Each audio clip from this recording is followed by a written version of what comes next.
A very good evening to you, Saxon. Thank you so much for your time. Welcome.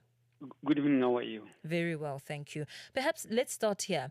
If China controls the refining choke points of almost every critical mineral, what does it say about Africa? Is Africa already structurally, if I can say the word, structurally locked into dependency, no matter how much it mines?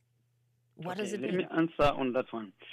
Uh, it's not permanently structurally dependent. The key distinction is between resource ownership and the value chain control.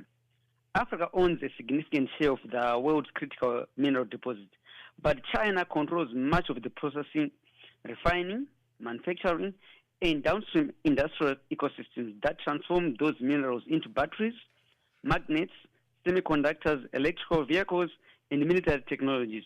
The country that controls processing controls the pricing power, the technical standards, the supply chains, industrial employment, technology accumulation, strategic leverage. For example, a ton of lithium ore exported from Zimbabwe may be worth hundreds of dollars, but the battery grade lithium made, that is lithium hydroxide or lithium sulfate, will be worth several times more. Yes. By the time that lithium becomes part of an EV battery, the value is multiplied many times.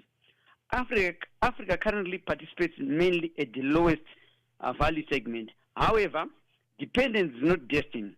History shows that countries such as China, South Korea, and Indonesia moved from resource extraction or low value manufacturing into higher value industrial activities through deliberate state policy and sustained investment. The problem is that Africa must now do is to move in a far more competitive geopolitical environment. Because for decades now, African countries have exported raw commodities and imported finished products at far higher value.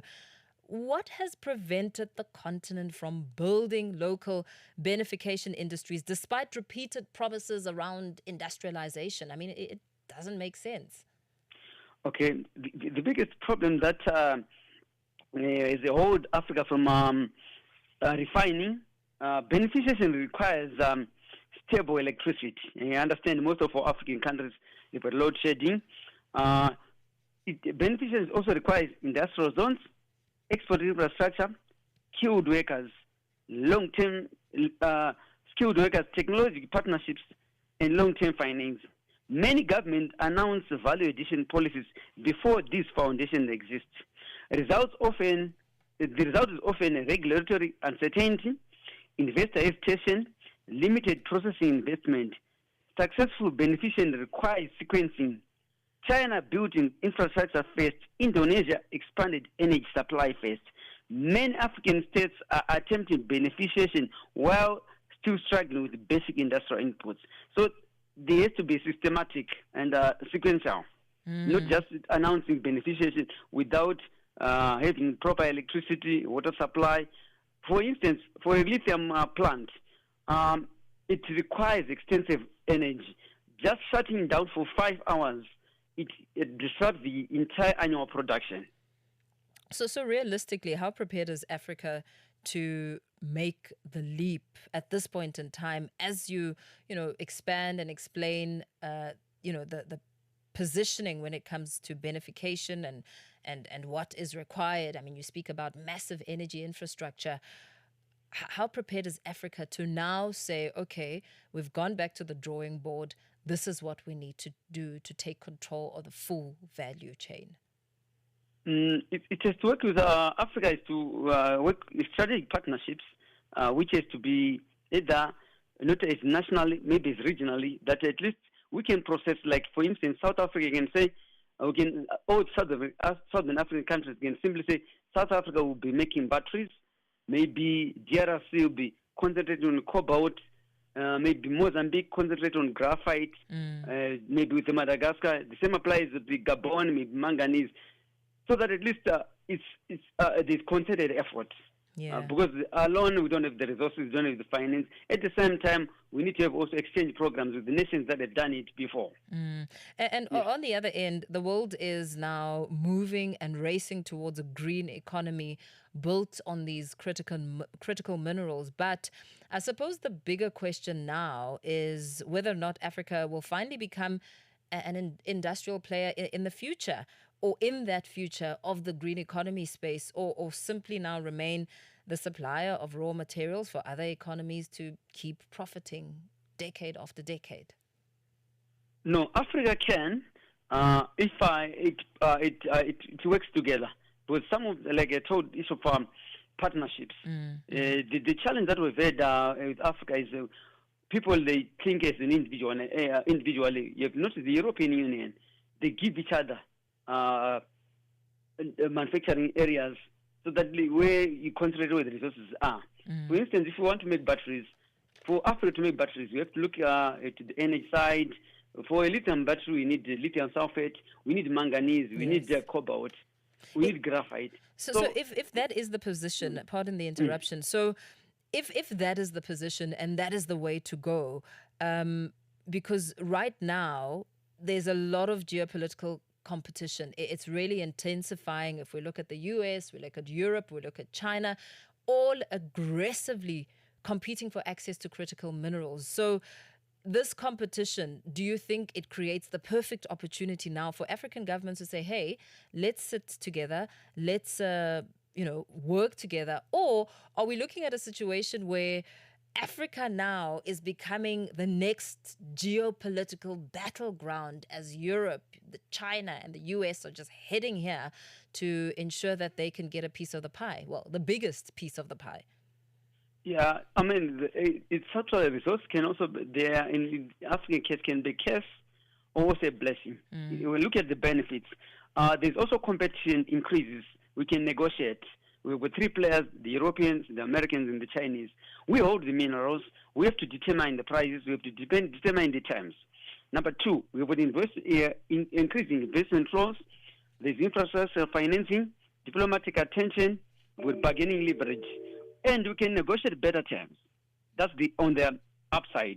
There's also downside, which are the risk. Can also there will be fragmented markets. There's a dependence on rival blocks because the East-West.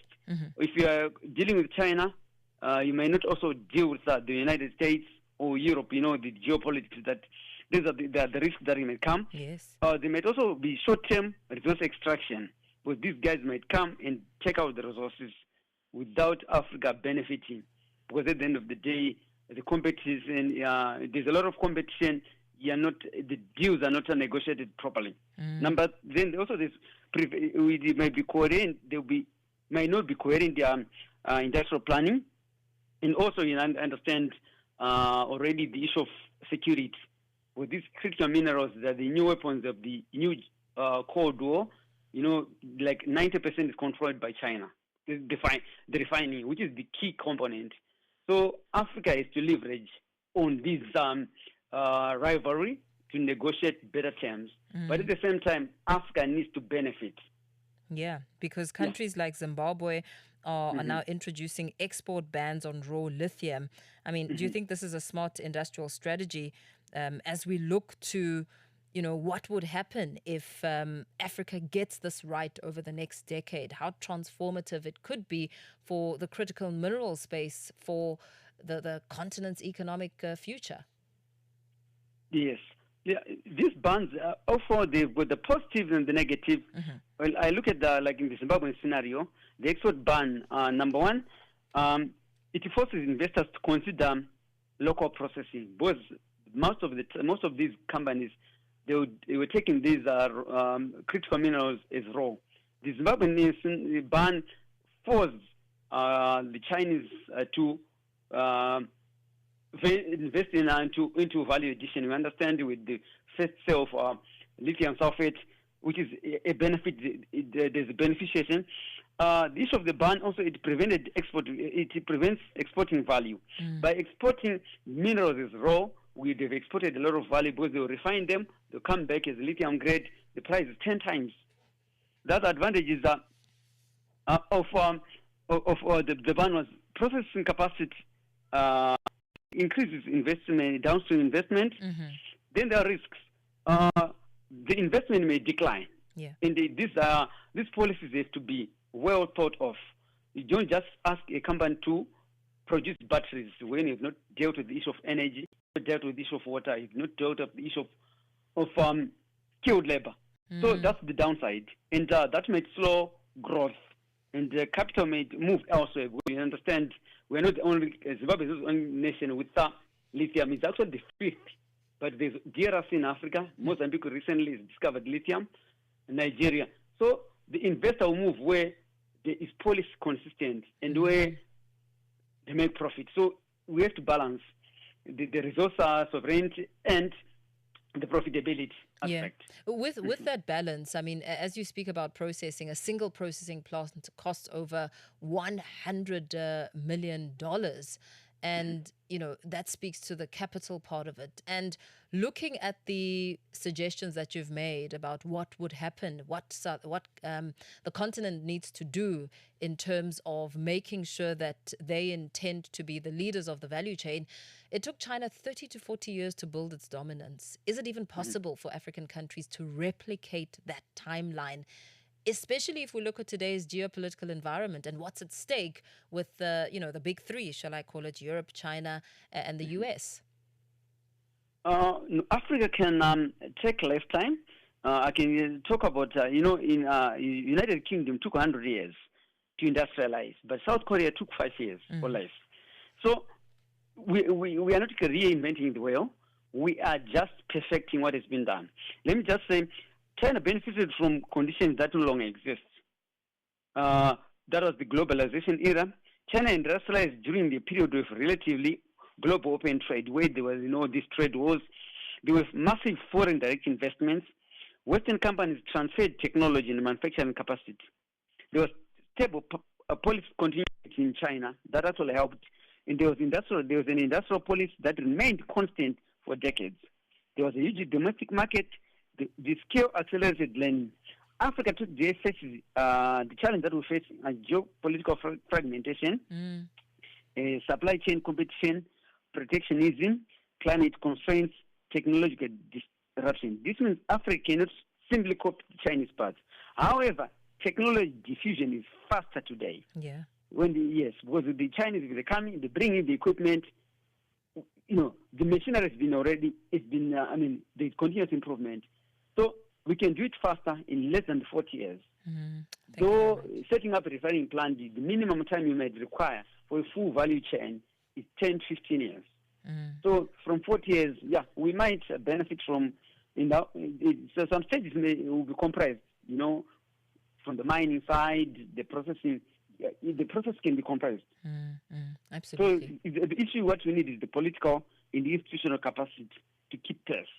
Absolutely. Thank you so much for speaking to us this evening. Really in-depth look at putting Africa at the forefront when it comes to processing raw materials that go to countries like the US, Europe, China.